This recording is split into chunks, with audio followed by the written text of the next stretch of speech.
President-elect Trump has nominated retired Lieutenant General Keith Kellogg to join his cabinet with a focus on the Russia-Ukraine war. Trump writing, quote, "I am very pleased to nominate General Keith Kellogg to serve as assistant to the president and special envoy for Ukraine and Russia.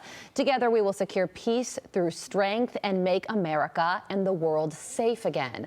Don Bramer is a former intelligence officer, Iraq veteran, and the founder and chairman of the Bramer Group, and he joins me now. Don, good morning to you. So what do you think about General Kellogg being tapped to lead this newly formed role? Well, I congratulate General Kellogg on this role, and I think he'll do a splendid job. You know, he's highly decorated, highly respected in both military and intelligence circles, and this is the kind of strategic thinker that we need to put an end to these costly wars, especially the Ukraine conflict, that America keeps writing a blank check for, with the president asking for yet another $24 billion just this week as he heads out the door. So here's some insight on how General Kellogg thinks about how to end this war. He writes in his strategy papers, the United States would continue to arm Ukraine and strengthen its defenses to ensure Russia will make no further advances and will not attack again after a ceasefire or peace agreement. Further American military aid, however, will require Ukraine to participate in peace talks with Russia. So apparently he's thinking arm up Ukraine, but get both sides to the negotiating table by, he also says, putting NATO membership on hold. What do you think about that? I think the membership to NATO, while it would be something that Ukraine really wants, it would send a very contentious signal to Putin and to Russia right now. You know, it would prevent us from going to the negotiation table.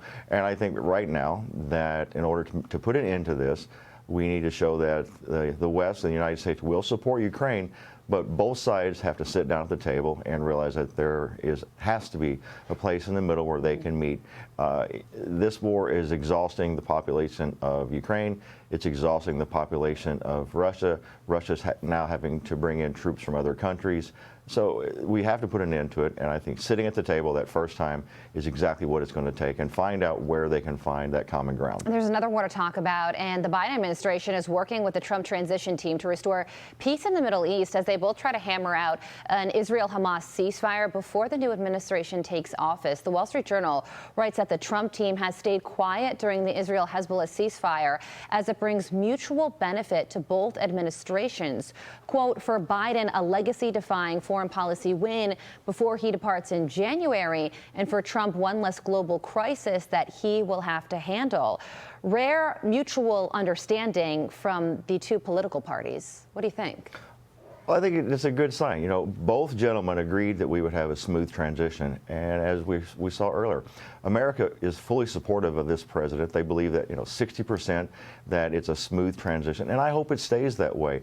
Biden could use a win. You know, he's had a really bad year. He was basically canceled by his own party.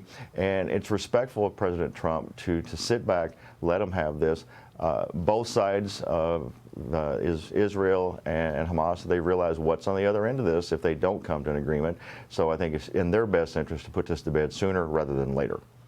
Well, Don, thank you so much for joining us, especially on Thanksgiving. We thank you for your service and all the service members out there, especially those serving today on a holiday. Happy Thanksgiving. Don Bramer, we appreciate you. I'm Steve Ducey. I'm Brian Kilmeade. And I'm Ainsley Earhart. And click here to subscribe to the Fox News YouTube page to catch our hottest interviews and most compelling analysis.